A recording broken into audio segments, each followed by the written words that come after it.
Good afternoon. My name is Aaron Hunt here at Vert Law. I wanted to put together a short 7-point quick tip video as to employment agreements and immigration in New Zealand. Now, this could be useful if you're looking to apply for a visa or if you're looking for staff to fill a position.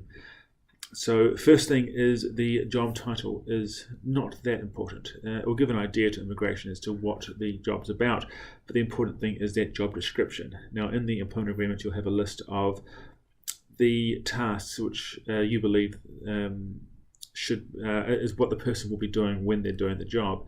Now, Immigration New Zealand will compare this to ANZSCO. Now, if you Google ANZSCO, that is a database used by New Zealand and Australia which describes what they think a job covers. Now, it's not the most recent list. Some of the things in there are a bit old-fashioned, but it is what Immigration New Zealand will be using, and they'll be comparing the job description and the agreement with that list. Now, they want to see a fairly good match. Work visas, significant match, so fairly good. Residency applications, substantial match. So it needs to be almost exactly the same task list. Now, don't just do a cut and paste from there into your employment agreement, because that just makes it look fake. Be honest about what should actually be in there, because if immigration do find that you've fudged it a little bit, that can affect future visa applications.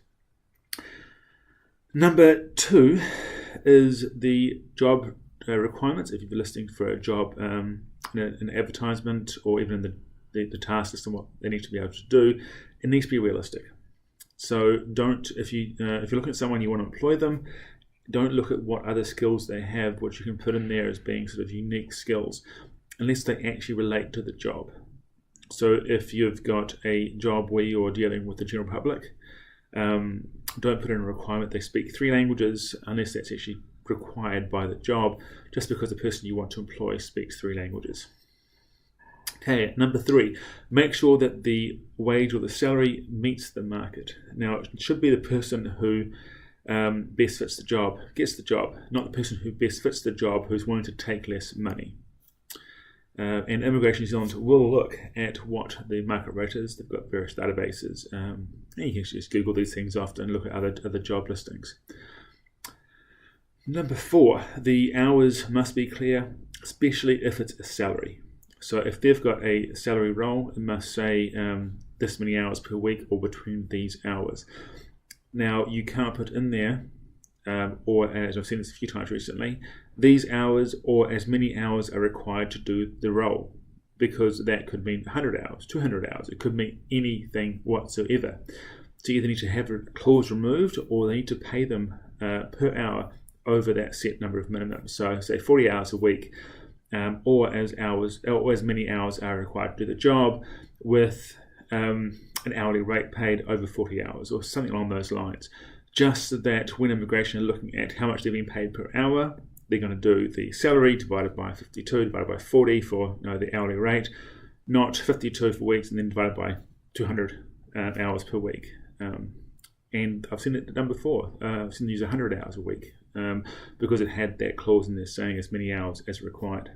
Okay, number 5, a job offer must be permanent unless there's a clear reason why it is a contract. So you can't say it's a 1-year contract and we'll look at renewing it again in a year. That's not allowed under law.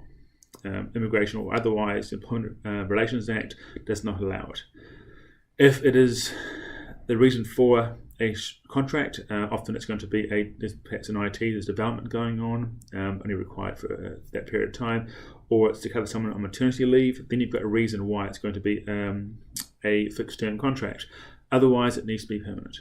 And the visa they're granted will generally match the terms of that contract. So it's a 6-month contract. The visa will be 6 months. They won't be given a 2-year contract or 2-year or 3-year visa.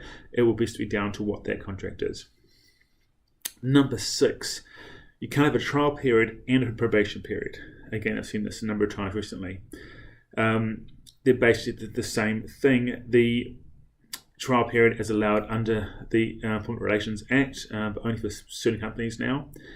It gives you that 3-month period, 3-month trial that they can give you can give someone an option, a chance at the role, and gives you the right to sort of remove them if they're not fitting in or they're not doing the role correctly or there's some issues involved.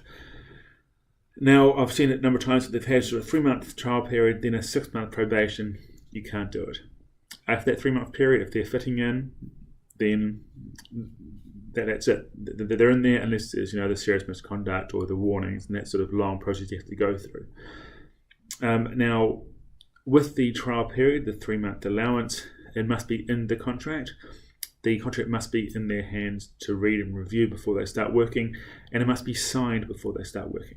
So they can't sign it on the day they start it, on their lunch break.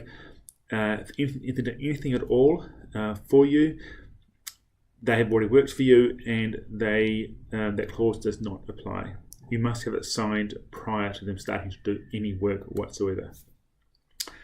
Number 7, of course, the agreement must follow all other laws. So it must follow the Holidays Act, must follow the rest of the Employment Relations Act. So look for allowances for lunch, for the unpaid lunch break, for paid morning and afternoon breaks beyond the hours of their work, holidays, all the other requirements within the Act. So make sure those are all matched. There is some good online clauses you can get through the, I think it's through MBIE. If you just Google employment contracts NZ, you should find some government site that actually gives you some good clauses and a good sort of tool to construct your own employment agreement. As always, if you need help, go see a lawyer. In immigration help, come see me. Happy to give you a hand. Otherwise, hope this has helped you guys out, and all the best for your future visas.